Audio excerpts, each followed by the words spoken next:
Get started tonight. As we get going, like I said, we're kind of doing review, conclusion type stuff tonight.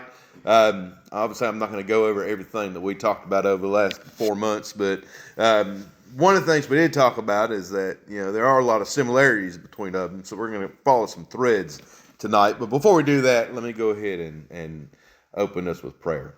Gracious Heavenly Father, as you in your glorious wisdom have provided for us the truth of your testimony through the scriptures, and you have showed us how it is you are to be worshiped, how it is you are to be loved, and how it is we are to be saved. God, we do pray as we continue to talk through some of the false doctrines and false religions and false teachings that you will give us clarity on our own understanding of your truth. And in Jesus' name we pray. Amen. Well, tonight I'm going to start out reading 2 Peter chapter 2.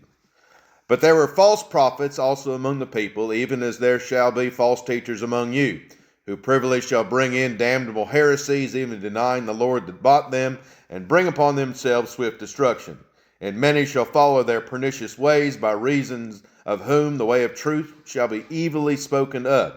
And through covetousness shall they with feigned words make merchandise of you, whose judgment now of a long time lingereth not, and their damnation slumbereth not. For if God spared not the angels that sinned, but cast them down to hell, and delivered them into the chains of darkness to be reserved unto judgment, and spared not the old world, but saved Noah, the eighth person, a preacher of righteousness, of bringing in the flood upon the world of the ungodly, and turning the cities of Sodom and Gomorrah into ashes, condemned them with an overthrow, making them an example unto those that after should live ungodly, and delivered just Lot, vexed with the filthy conversation of the wicked.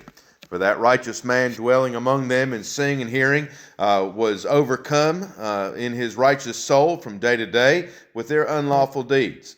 The Lord knows how to deliver the godly out of temptations, and to reserve the unjust unto the day of judgment to be punished. But chiefly them that walk after the flesh and the lust of uncleanness, and despise a government. Presumptuous are they, self-willed. They are not afraid to speak evil of dignities.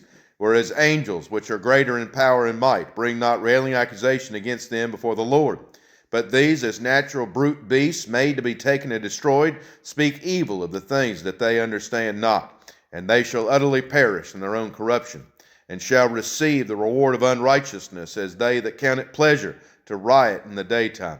Spots they are, and blemishes, sporting themselves with their own deceivings, while they feast with you, having eyes full of adultery, and that cannot cease from sin, beguiling unstable souls. A heart they have exercised with covetous practices, cursed children, which have forsaken the right way and are gone astray, following the way of Balaam, the son of Bosor, who loved the wages of unrighteousness, but was rebuked for his iniquity. The dumb donkey, speaking with man's voice, forbade the madness of the prophet.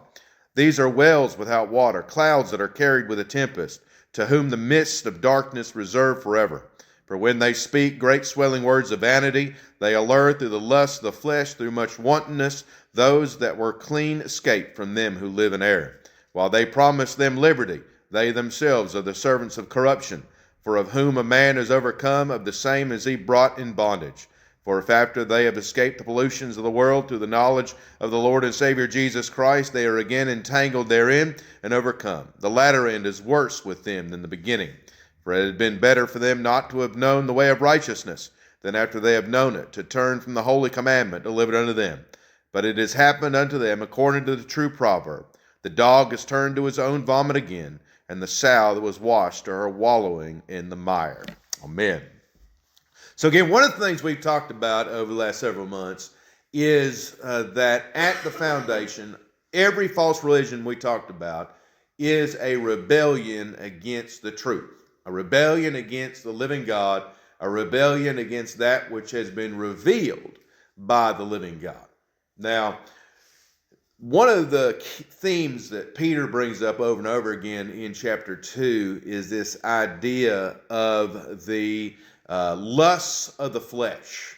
Now, when we think of lusts of the flesh, we primarily think of sexual sin. But that's, contiguous with what Peter means, but that's not all he means. All right? When you think of the lust of the flesh, one of the things you're meant to think about is the desire to overthrow the authority of God. Right? That is the basis of all sin, right, is desiring to overthrow the authority of God. When Adam and Eve were tempted in the garden, what was the promise of the devil?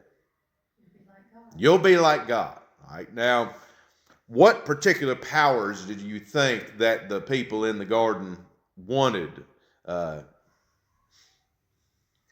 Control, knowledge, decision making, to be basically the kings of their own castle. And when you go and you look again at all these false religions that we looked at, whether we're talking about the Eastern religions like Buddhism and Hinduism and Shintoism, religions which we kind of associate with kind of inward thinking, right? Remember, what was kind of the main goal of Buddhism? To achieve right, nirvana, right? To achieve, eternal consciousness, right? The other thing that you see throughout all these false religions, especially in contradistinction to Christianity, going back to the lust of the flesh, is that they all saw the body as a negative, right? The physical body, it's either a prison that the soul needs to escape from. The body is something that holds you back from experiencing the blessings of life. Remember we talked about the Church of Christ scientists. Anybody remember what they believed about illness? Like, what is illness for a Church of Christ scientist or a Christian scientist? Anybody remember? Yeah, I promise it's not a test. Well, remember, they believe that illness is a figment of your imagination, right? That illness is the negative spirit world trying to get you to look away from the beauty of the perfection that you are in God, right? So your body is an agent of the devil, right? So if you feel a pain in your belly, right, are you actually hurting, according to Christian Scientists? No, right? Again, it's all something that the spiritual world is trying to use to turn you away from the living God. Now, if you have a pain in your belly, should you ignore it and say that it's just a spiritual thing that's causing you trouble? No. But if you have a negative view of the physical body, right, everything about your desire to experience God is going to be focused on, again, either the future, that sees you have a release from this physical body, or it's going to be gathering together with others of like mind to try to again rid yourself of a sense of the past, in order that you might, again, through this community, find a common, again, kind of spiritual presence to rid yourself of any of the negatives that you're experiencing right now, right? So if you are a Shinto, right, and you go to a Shinto temple, all right, and you're having a problem, all right, you go to the Shinto priest, right, and you offer, some kind of gift or some kind of offering, right? One of the things you're doing is you're asking those who have come before to come and rid you of whatever it is that's bothering you right now, right? So again, another aspect of all these false religions, go back to lust of the flesh, is that the present is in itself evil, right? So it's not even just the body that's evil, but it's the present that's evil, right? The past is good, the future is good, and you either need to connect with the past in order to bring yourself out of the present, or you need to deny everything about the present and only live in the future, right? So, for example, in Islam, one of the things about Islamic heaven is that in Islamic heaven, you get to do everything that you were denied the right to do here, right? So, what's the, and this isn't actually in the Quran. This is something that's kind of fallen into common kind of thing, but what's commonly understood as to be something that you get if you blow yourself up in a market? 72 virgins, right? That's not actually in the Quran. That's not actually anywhere in the holy books of Islam. But why would you be willing to destroy here in order to gain something that you can't have here? Selfishness, right? I mean, that's certainly central to it, right? There's no punishment because if you do it here, Mm-hmm. they're punished. Right. Well, the punishment's taken care of here, right? Because again, your goal is to go somewhere that is better than here, and not so much better than here. But again, when you think of paradise, right, you think of, especially in an earthly sense, right? If you went and asked a pagan what paradise was, how would they respond?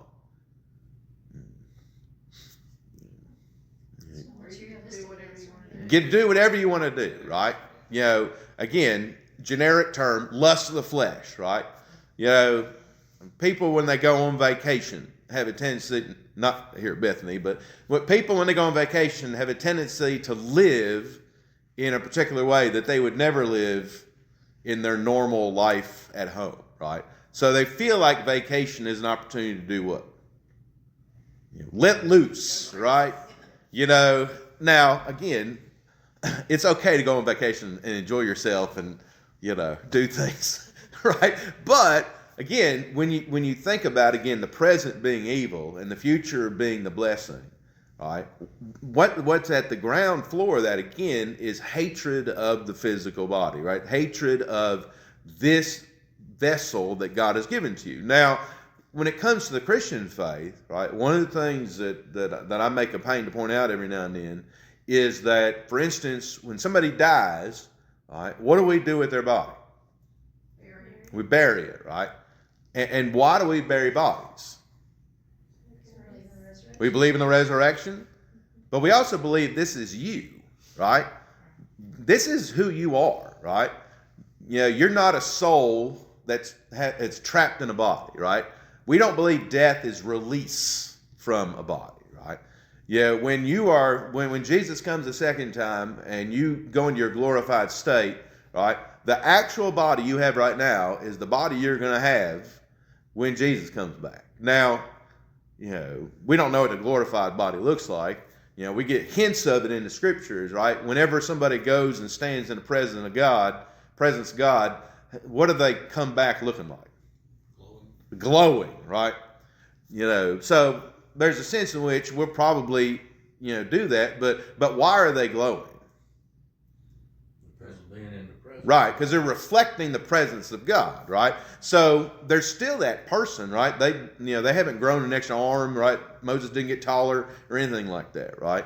So when one of the things that separates these false religions from the Christian religion is our understanding that the past is important, the future is important, but what else is important? Right now, right? Your present reality. That's one of the reasons why Christianity is so focused on, as we saw from 1 Thessalonians a couple weeks ago, doing the good works that God calls you to do right now. Right? If you are a husband, what are you supposed to be doing right now? Taking care of your wife, working hard, focused again on maintaining the present blessings that God has given to you, right? You don't, do stuff now so you don't have to do it in the future, right? Again, there's a focus on, the blessings of the present in Christianity that does not show up in false religions, right? So, for instance, in Hinduism, remember, what's the end goal of a Hindu? Right? Go up a level, right? That sounds kind of crass, but that's exactly what, the Bhagavad Gita teaches, right? That if you are at a certain caste level, right, in Hinduism, right, your goal is to do enough good works and to show Shiva that you're a good enough Hindu that you get rewarded by moving up a level when you die, right? Now, do you have any idea what level you were at before you were at the level you are right now? No, right? But, right? Do you want to go down a level? No, right? So what do you need to make sure you're doing?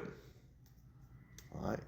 Again, you're not worried about right now, right? You're worried about what level you're going to be at in the next life, right? That's how reincarnation works. Now, as Peter was saying here, again, the one of the things about the nature of false religion, right, is that it gets you in a mindset of motivation that does nothing but lead you away from the central promises of the gospel of Jesus Christ, right? That's the way the devil works, right? The devil is not interested in creating atheists, right? We talked about atheism, right? But the devil doesn't really want to create atheists. Right? He wants to create idolaters. Now, atheism is idolatry, right? Because as Psalm 14 says, right? What does the fool say? There is no God, right? Romans chapter 1. What do people do? They suppress the truth of unrighteousness, right? They try to hide what God has revealed. So even atheists are idolaters, but God would rather you be a faithful Hindu than be an atheist. Because again, you are so focused on a false religion that you are being inoculated against the good news of the gospel. Now, another thing that Peter notes here in 2 Peter chapter 2, right? Now, in verse 3, he says, "And through covetousness shall they with feigned words make merchandise of you, whose judgment now of a long time lingers not, and their damnation slumbers not," right? Again, when you think about the future of a Muslim, right? They covet what they cannot have here, right?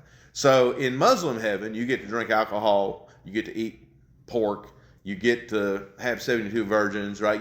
You get all of these fleshly lusts taken care of in paradise. Now, so you live a life of covetousness. Now, as we noted, these false religions have a cultural impact in the world around them, right? One of the things we talked about, anybody here ever been to India? When you see pictures of India, what do you see everywhere? Gold. Well, gold, yes, yeah, Very dirty. very dirty, right? You see pictures of like the Ganges or like the rivers and stuff. What are they full of? Trash, refuse, all kinds of stuff, right? Now, one of the reasons for that is because if your religion tells you that you need to be concerned about the life to come, right, are you super worried about what you're living in and what you're doing now, right? Personal hygiene. Right, personal hygiene. Again, the word culture, right? What's the first 4 letters of the word culture? Cult, right? Now, cult's not necessarily a bad word, right? Cult's just a word which means religion, right? We use cult as a bad word because it describes, when you think of a cult, what do you think of? Non-Christian. Non-Christian, right? You think of like a smooth-talking leader, right, who gets a gathering and following, and they can do all this stuff, right? Well, let's go back to the Mormons for a second, right? When Mormonism was founded, right? What's kind of the backstory for the foundation of LDS? Polygamy, right? Yeah. He found something. Right, found plates, right? Well, remember, the foundation of Mormonism is that there's millions of planets out in the universe, right? And, we got here because somebody from another planet did what they needed to do to become a god and came here, right, and had Jesus and the devil as his sons, and they took over the earth, right? Well, if you're a good Mormon, right, if you're married at the temple, right, if you do everything Mormon's supposed to do, right, what happens to you when you die? You get to be God of your own planet, right? Now, does that sound like a good deal? There's some really disappointed people out there in the world. Yes. Heaven, hell, wherever Right. Because again, ultimately, what are you seeking if that's your goal? To be God. Power, authority, control, right? Going back to the negative understanding of the word cult, right? The other thing that we talked about several of these religions is that they're almost indistinguishable from multi-level marketing schemes, right? Because, Hinduism is literally a multi-level marketing scheme, right? Because how do multi-level marketing schemes work? The more you have under you, the higher you go. That's right. And so, if you can get up, you'll have more people under you, right? Mormonism, think about it, right? When we talked about Mormonism, we went through all of the levels of authority that they had, right? You can move up, right? You can be a ward boss or a ward elder. You can move up and be one of the apostles, right? And of course that's not stagnant, right? It doesn't stay the same. Their big guy, their president, he died I think last year, and so one of the guys got moved up to be the top dog, right? That's another thing. Again, the difference between Christianity, true Christianity, and false religions, right? Again, we talked about the Roman Catholic Church a good bit Sunday morning, but right, what's the biggest difference between being an ARP and being a Roman Catholic when it comes to that? Is there one single person in charge of the ARP? No, right?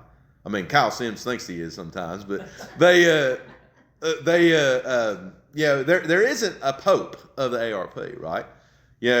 Fundamentally, is there any difference between me or Fred in the way the ARP operates? No, right? Because ministers and elders are equal in authority, in vote count, right? My vote doesn't count for 1.5, right? There's a quality in the offices in biblical Christianity, right? There's not a hierarchy of authority. And that's, again, radically different from all the other religions we looked at, right? Even the religions that don't necessarily have like a top level, like Buddhism, for example, right? They still have gurus, right? They still have teachers. They still have people that they consider to have reached, a mental or emotional or spiritual level that you need to aspire to, right? So that's another aspect, again, of these false religions. They're all based on the covenant of works, right? You remember the covenant of works that God made with Adam in Genesis chapter 2, 14 and 15, right? If you don't eat of the tree, and of course, what we understand about that is that not that Adam would live in the garden forever, but that he was kind of on probation, right? And what does it mean to be on probation? There's a couple of different things, right? Well, let's talk about the positive side of being on probation, right? You get hired somewhere, right, and you're on probation. What? Trial basis. A trial basis, right? So basically, he was on a trial basis. As long as he did not eat the fruit, the tree of the knowledge of good and evil, right, he would maintain the garden. And eventually, right, of course, the Bible doesn't tell us because he didn't make it that long. Eventually, he would be rewarded with eternal life, right? That was the end point to the covenant of works, right? Now, if you look at, again, all these false religions, right, they're all based on this idea that if you do something, right, you will gain something, right? There's a reward system there in false religions, whereas in Christianity, right, under the covenant of grace, right, and the name kind of gives it away, right? Can you, in any sense, earn the favor of God? No. Right? Everything in Christianity is based off the free gift, right? The free grant of faith, right? The free gift of salvation. And in fact, in Christianity, who had to die in order for you to receive the free gift? Jesus did, right? We got to be careful how we say this, but God had to die in order that we would gain life. Now, God didn't actually die, but again, Jesus didn't cease being divine, right, when he died. So when you think about that, right, how many other religions have at the core of their message that God laid down his life for you? None of them, right? Because again, as Peter's pointing out to us here, right, and through covetousness shall they with feigned words make merchandise of you, whose judgment now of a long time lingers not, damnation slumbereth not, right? As it goes on, right? But chiefly them that walk after the flesh and the lust of uncleanness and despise government. Presumptuous are they, self-willed. They are not afraid to speak evil of dignities. All right. Now, one of the one we talked about last week was probably the strangest of all of them in some ways, right? And which one did we talk about last week? Mainstream. Mainline churches, right? Because, you're probably thinking I was going to say the one from 2 weeks ago, right? What did we do 2 weeks ago? Scientology, right? But the thing about the mainline church is that they are the most dangerous because they have what Paul would tell young Timothy, the form without the power, right? So, I describe my own kind of experience, going through the ministerial process in the USA, and, everybody was using the right words, right? People were talking about the Trinity, right? People were talking about salvation. People were talking about grace and mercy and love and charity and all that stuff. But what did they mean by those things? Just play the game. Yeah, just play the game, right? Yeah, there was no biblical, kind of oomph behind those words, right? And the problem with that, again, is we have to be most watchful for Satan when he's doing what? When he's playing a game, when he's being an angel of light, right? That's when Satan's at his most dangerous, is when he's most close to the truth, right? I mean, when Jesus is being tempted in the wilderness in Matthew chapter 4, right? The thing is that Satan is not promising him anything that God had not already promised him, right? When he says, go to the pinnacle, right, and jump, and the angels will keep you. Well, what had God promised to the Messiah in the Old Testament? Always. Yeah, I mean, the psalmist literally says that his bones will not be broken, right? And again, that's fulfilled at the cross when they're walking up there, right, and they're going to break his legs because the Sabbath is coming, and they discover he's already dead, so they don't break his legs, right? When Satan takes him to the top of the mountain and says, if you bow down to me, I will give you all of the nations of the earth to be yours. They were already his, right? So again, that's when Satan is at his most dangerous, right? Because the thing is Satan there is quoting from the Bible, right? When he is tempting Jesus. And so, as Peter here is describing it as well, the other thing that we talked about is that, when you think of Islam, for example, right? I talked about this on Sunday night from Revelation chapter 9, but it's important to remember that Islam is a Christian heresy, right? That Muhammad learned everything that he knew from the traders, not Trators, but Traders. I didn't make it real far in the spelling bee in third grade, mainly because I talked too fast, and so the wrong letters would come out. But as the traders were coming down the coast, right, he was hearing these stories about this prophet, right, about Jesus, right. And you remember who shows up more than anybody else in the Quran? Jesus does, right? Jesus is mentioned more in the Quran than Muhammad is. And that's because Islam believes that Jesus is the fulfillment of the promise of the Old Testament, that he is the great prophet, right? He is the one who Moses spoke about, right? But of course the problem is Jesus just a great prophet? No, right? He is the Son of the living God, right? He is God Almighty, right? And of course the Islamists would say that's blasphemy, right? Because who alone is God? They don't believe in the Trinity. Right? Allah alone is God, right? They don't believe in the triune God, right? Sometimes you'll hear people say, right, of the three great faiths, or the people of the book, or something like that, right? And they'll talk about Judaism and Islam and Christianity as being, in some sense, the the same, right? We all worship the same God, right? But do we worship the same God as modern Jews or as Islam? No, right? Because again, what do neither of those faiths believe in? The Trinity, right? Well, of course, we have to differentiate when we talk about the Jews, right? Because there's still a promise made in Romans 11 to the ethnic Jews that there will be a great gathering in towards the end of days. But, right, Judaism is as much a false religion as Islam or, what have you, right? Because again, they do not worship the God of the Scriptures, right? The God of the Bible, right? They talk about Abraham, right? They talk about Isaac and Jacob and circumcision and Passover.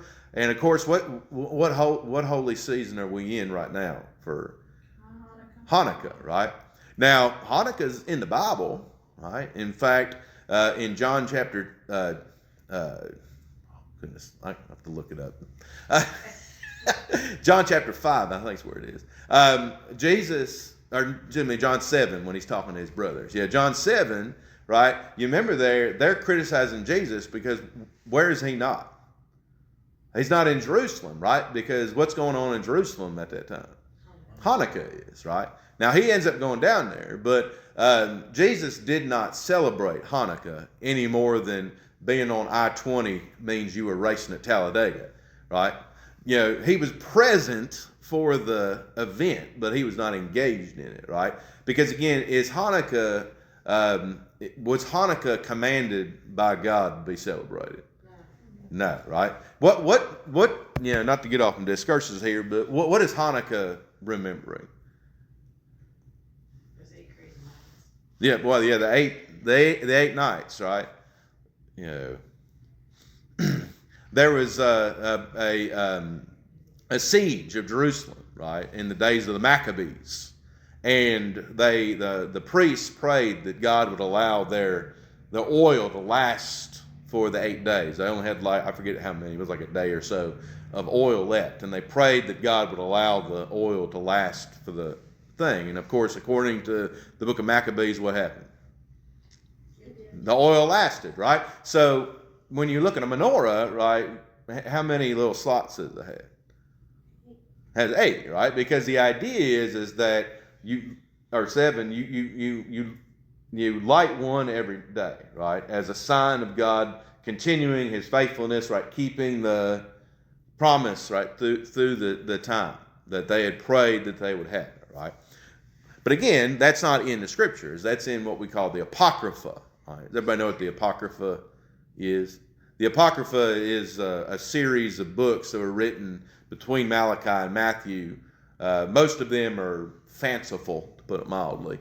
But 1st, 2nd Maccabees is kind of a history book that talks about that period between Malachi and Matthew, and Hanukkah shows up in those books. Now, What's the dreidel have to do with it? what, the dreidel? Just a toy? Yeah, I'm sure it has something to do with it. I don't. Yeah, you're gonna Google for me. I have Google. Because it's actually, there's 9 in the menorah. But it's 8 nights. But there's that middle candle. Oh, I knew there was 8. Candles. I thought there was 8. My Google's not. But yeah, so a lot of that stuff is, The dreidel is a game. Yeah, I thought it was a game, but it's just for... and it's got different characters on It's each a side of it. four-sided spinning top played with during the Jewish holiday of Hanukkah. The dreidel is a Jewish variant on the Teism, a gambling toy found in Europe. Oh, that's nice. Well, again, to kind of build off that, again, one of the things that you see about these false religions we talked about, and one of the advantages, so to speak, of a false religion is that, is their belief system static? No. Right. Because, one of the things we believe as Christians is that, does the Bible change? No. Can the Bible change? No, we don't have a separate book to... And we don't have like, Ben's commentary on the Bible that you're supposed to read alongside. That's right. There you go. I like the sound of that. but again, the advantage of false religions, right, is by definition, they're man-made, right? So man can add, right, or subtract. For instance, in LDS, right, guess who couldn't be, elders in the LDS until about 1975, 1978? No, women still can't do anything in LDS. Black people, yeah. African Americans could not be elders until 1970. Yeah, and of course, what was changing in American culture at that time? Yeah, all that kind of stuff, right? So and also, when George Romney had ran for president back in the 60s, right? Y'all remember what the big attack on George Romney was? Well, he was Mormon, right? And the attack from the right, he was Republican, but the attack from the right was he was a Mormon, and we didn't like a Roman Catholic being president, let alone a Mormon, right? We want a good old Protestant in there. But from the left, right, guess what the attack was on George Romney? Yeah, well, that too. But but it was the fact that they did not allow African Americans to be, have equal place within the LDS. And so, guess what the prophets in the LDS discovered in the 1970s? It's okay to have them. It's okay to have, right? And again, that's the advantage if you have continuing revelation, right? Now, to go back 100 years before that, all right, what did everybody in the LDS believe in 1890, for example?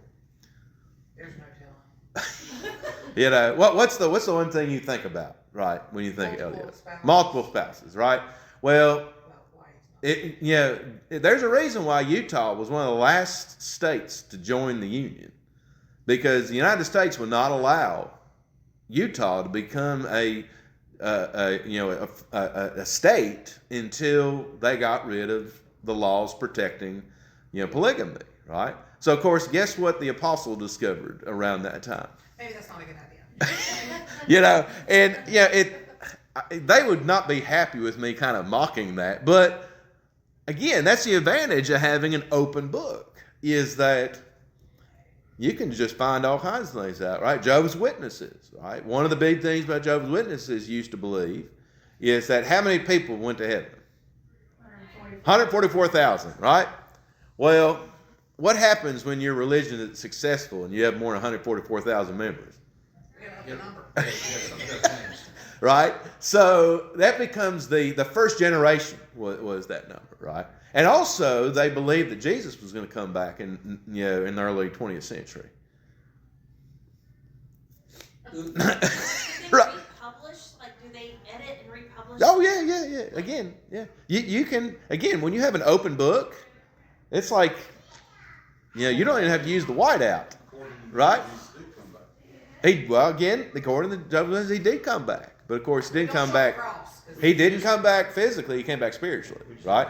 And again, the advantage of him coming back spiritually is what? Nobody saw him, right? Because it's spiritual, right? So again, but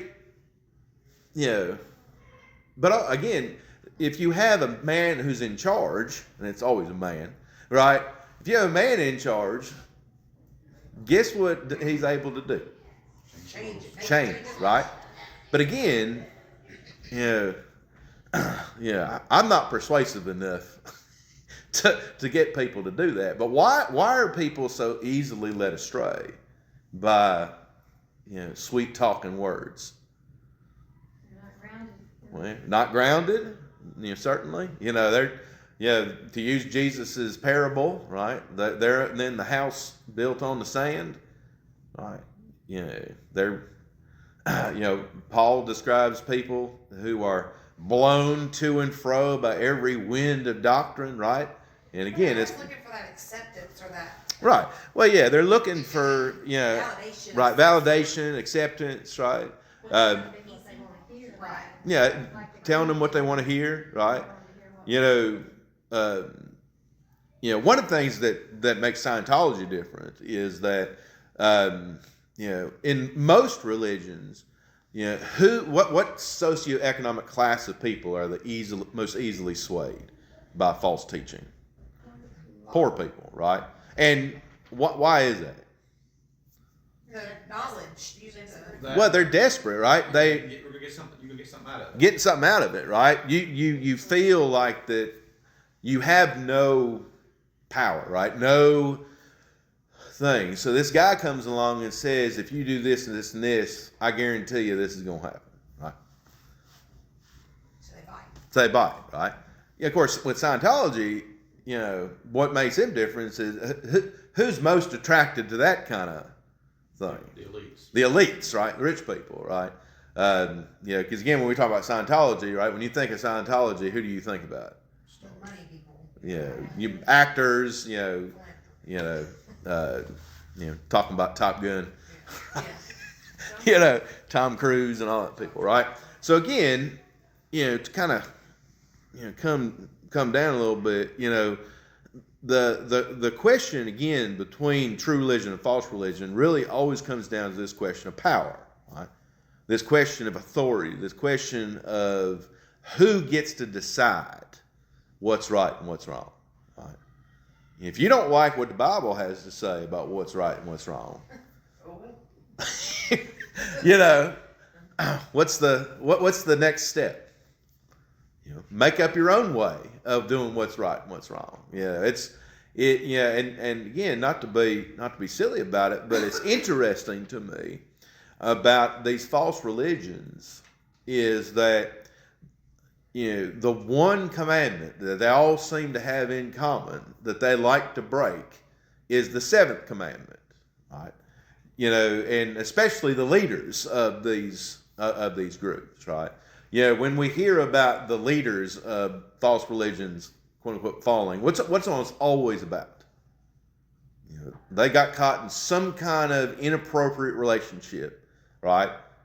And what's the other thing that it usually revolves around? Money, right? And what is it about those two things? What is it about the seventh commandment, eighth commandment that attracts false teaching? The power that comes with it, right? Because again, if you are, a polygamist, for example, right? And again, it's funny. You never see the opposite, right? What's the reverse harem. A reverse harem, so to speak, right? You don't see one woman with like 40 husbands, right? You're smarter than that. One's enough. We know what we're doing. That's right. But again, when you not to get crass about it, but again, one of the things that God's able to do that we are not is create life, right? And so when you think about the power side, right, money fulfills that itch, so to speak, right? Because if you got money, what can you do? You can buy your way out of anything, right? You can buy yourself a country, you can buy yourself an island, you can buy yourself this, that, or the other, right? You can do all kinds of stuff, right? But if you're a man and you have 100 wives, right? How much offspring are you then able to have? A bunch, right? And so, you're able to control not just through that, but you're able to control generationally after that, right? Because what does everybody then want to be after about the third or fourth generation? They want to be at the top, right? So the easiest way to the top is through bloodline, right? Getting into the inner circle, so to speak, right? So again, there's a reason why these kind of things seem to always follow one another. And of course, when we look at the Christian Bible, at the Christian faith, right, does it ever turn out well in the Old Testament when a man has more than one wife? No. Right? Why are the Palestinians and the Israelis fighting each other in the Middle East right now? Because Abraham did not listen to God. Again, not to blame Sarah, it's not her fault. But what should Abraham done when Sarah came to him and said, "Have you considered my concubine Hagar?" Just a hush woman. Yeah, he should have said, God made a promise that he would provide a child from me and you. We're not going to short circuit we're not going to look for a cut through to the promises of God, right? That's what he should have said. But he didn't. So now we got Ishmael and we got Isaac, and they've been fighting each other for 2,500 years, right? Or however, longer than that now, probably 4,500 years at this point in time. But again, the Bible is very clear that polygamy leads to destruction, right? How many wives are you supposed to have? One, right? If James chapter 2 is very clear about this. If a rich person walks into the church, how are we supposed to treat them? Just like everybody else, right? It's funny to me that by the time James chapter 2 comes around, what's already happening in the church? They're falling over their The rich person comes in, and what do? Give them the best seat, right? A dude walks in with rags, and what do? Yeah. Maybe they let him sit in the back corner, right? But again, that's the temptation of the flesh, right? To honor wealth, to honor these things, to lift up the things of the world above the things of the Spirit, right?